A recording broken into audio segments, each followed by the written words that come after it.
Yan, so guys, nandito tayo ngayon sa Toronto and we tried yung restaurant dito. Oh my God. Oo, ito ay this is a Turkish restaurant that we tried, no? And tingnan natin kung ano yung pagkain nila dito. So, kumuha tayo ng doner sandwich and chicken sandwich dahil yung isa nga dito ay, of course, alam niyo naman, hindi kakain niya ng beef. So, it's more on chicken. So, kararating lang namin ngayon. So, anong oras na? Anong oras na tayo? 12:54. 12:54 na. So, marami pa rin mga bukas na establishments dito kahit ganito na yung oras. Besides, it's a Saturday, kaya nag-walk around kami dito sa streets, no? Maraming mga open pa na bars. Maganda yung napuntahan naming lugar dito. Nabook pa namin ng Airbnb kasi malapit siya sa mga kainan, malapit sa mga bars, malapit sa mga restaurants. So, napaka-ideal niya. Kaya guys, samahan nyo kami sa aming ilang araw dito sa Toronto and itutour din namin kayo sa mga pupuntahan namin. So, unang gabi pa lang namin to. So, minamaximize namin yung time para mas marami tayong magawa while we are here. So, ito yung itsura ng restaurant na to. Ano masasabi mo sa restaurant na to? Ito yung itsura nila, oh. Maganda yung kanyang ambience, no? Yung venue niya. So, You can't judge it eh. yeah. Because wala pa yung... Let's wait no doon sa food. Ang ganda nung ano nila, nung mga nung bricks na kaya na wall, no? Isa punta din. Tapos yung kanilang table, lang ganda. Solid na nakahoy talaga. So we'll check out. So sa labas nandiyan din yung kanilang ano, yung parang sa San Francisco rin, no? Yung kanilang cable car. Hindi cable pala, yung electric, no, na car, na train, na bus, no. Tawag doon, basta may tawag doon. Hindi yung cable na cable car talaga San Francisco, no, but yung pinapatakbo ng electricity, no, na bus. Ayan, ganyan, no? Ganyan siya. Yan.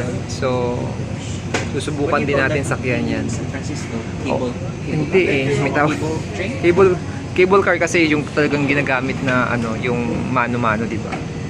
So ganito dito. Oo. Baka ganun nga. Pero anyways, no. That's different. Yeah. Yeah, so we will explore, no, yung ilang araw natin dito. So mamaya check natin yung pagkain, no, yung ating in-order. Let's open. This is the chicken, sandwich chicken. So ang laki niya, guys. Open. Let's open it. Let's check. Yeah, okay, everything's there. And then this is the doner sandwich.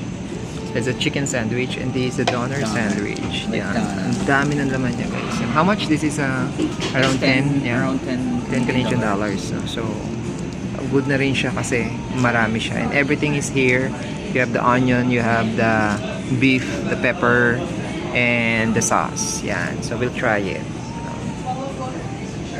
So yan guys, hanggat mainit pa, let's try it. So subukan na natin yung sandwich na to. Okay, sige, ano bang masasabi mo? Masarap ba? What is this? Try everything you want.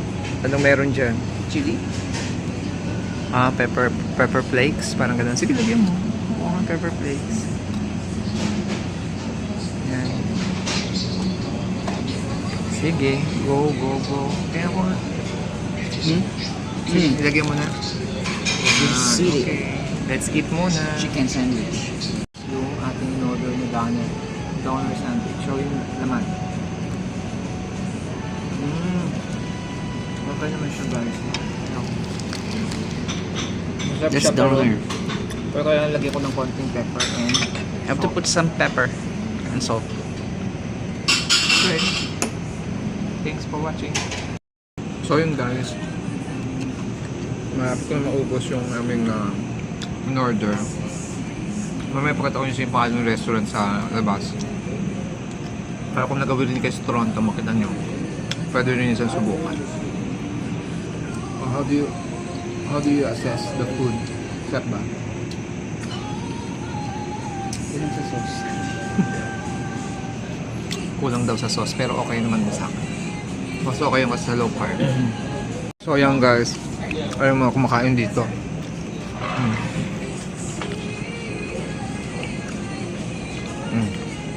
Kahit dating gabi na, marami pa rin mga bumibisita.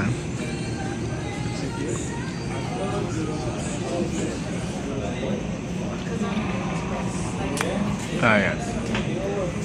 Ang aming kinainan dito, no, Hozbingol Express, yan, Turkish food and whatsoever, yan.